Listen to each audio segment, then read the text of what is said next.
Hi all, welcome to ಮಾನ್ಸಲಾಗ್.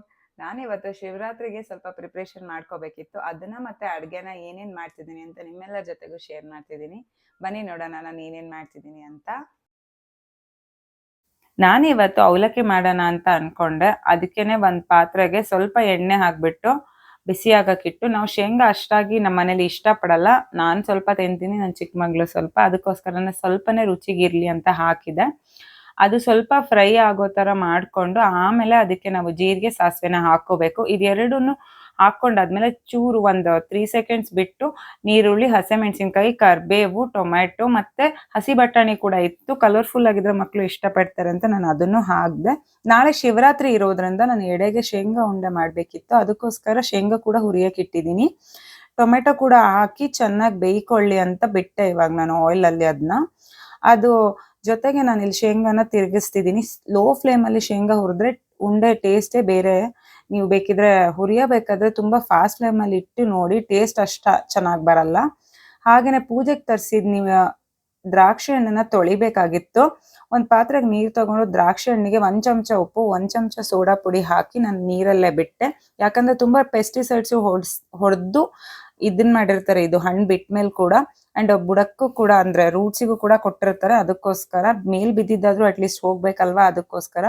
ಹಾಗೆಯೇ ನನ್ನ ಒಗ್ಗರಣೆಗೆ ಹಾಕಿದ ನೀರುಳ್ಳಿ ಟೊಮೆಟೊ ಎಲ್ಲ ಬೆಂದಿತ್ತು. ಅದಕ್ಕೆ ಸ್ವಲ್ಪ ಉಪ್ಪು, ಸ್ವಲ್ಪ ಅರಿಶಿನ, ಸ್ವಲ್ಪ ಮಸಾಲೆ ಪುಡಿ, ನಾವು ಮನೇಲಿ ಮಾಡೋ ಮಸಾಲೆ ಪುಡಿನೇ ಹಾಕಿದ್ದೀನಿ.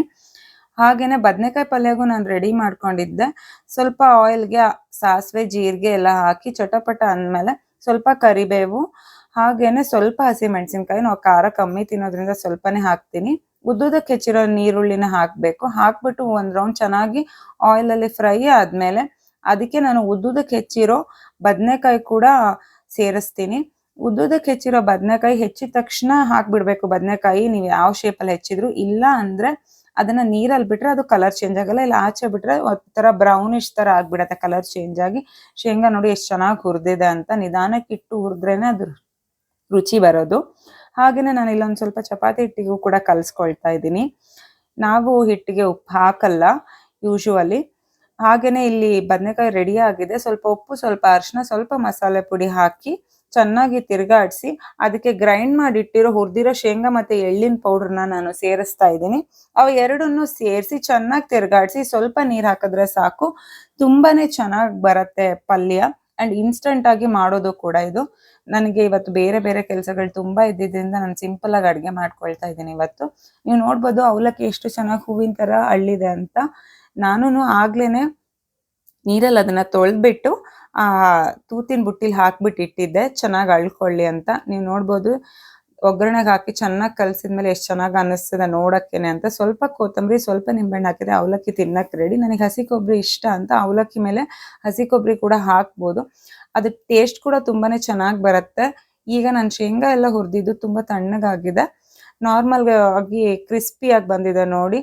ನಾರ್ಮಲ್ ತಣ್ಣಗಿದ್ರೆ ಸಾಕು. ತುಂಬಾ ಏನು ಬಿಟ್ಟು ಆಮೇಲೆ ಮಾಡೋದೆಲ್ಲ ಮಾಡಬಾರ್ದು, ಅವಾಗೇ ಮಾಡಬೇಕು. ಆವಾಗ ಅದು ಆಯಿಲ್ ನೀಟಾಗಿ ಬಿಟ್ಕೊಳ್ಳುತ್ತೆ. ನೋಡಿ ಎಷ್ಟು ನೀಟಾಗಿ ಗ್ರೈಂಡ್ ಆಗಿದೆ ಅಂತ.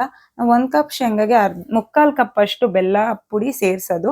ಇಲ್ಲಿ ನಾನು ಒಂದು ಪಾತ್ರೆ ತೊಗೊಂಡಿದ್ದೀನಿ, 3/4 ಪಾತ್ರೆ ಅಷ್ಟು ಬೆಲ್ಲದ ಪುಡಿ ಸೇರಿಸ್ತಾ ಇದ್ದೀನಿ. ಅದನ್ನು ಚೆನ್ನಾಗಿ ತಿರುಗಾಡಿಸಿ ಕೆಳಗೆ ಮೇಲೆ ಮಾಡಿ ಮಿಕ್ಸ್ ಆಗೋಕ್ಕೆ ಬಿಡಬೇಕು.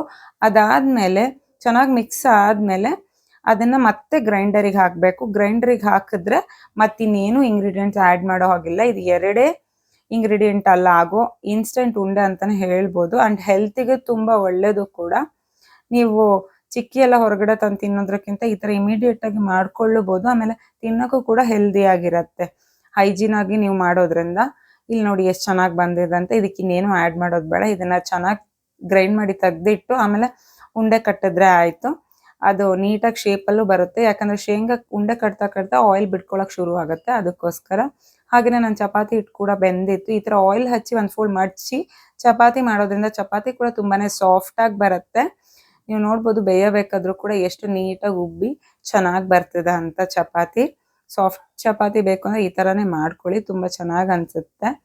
ಹಾಗೆಯೇ ನಾನಿಲ್ಲಿ ತಟ್ಟೆಗೆ ಸರ್ವ್ ಮಾಡಿರೋದು ಚಪಾತಿ, ಖಾರ ಚಟ್ನಿ, ಹಾಗೆಯೇ ಮಾಡಿದ ಪಲ್ಯ, ಜೊತೆಗೆ ತರಕಾರಿಗಳು. ನಮ್ಮನೇಲಿ ತರಕಾರಿ ಆಟೋಮೆಟಿಕಲಿ ತುಂಬ ಇರುತ್ತೆ. ಉಂಡೆ ಕೂಡ ರೆಡಿ ಆಗಿದೆ.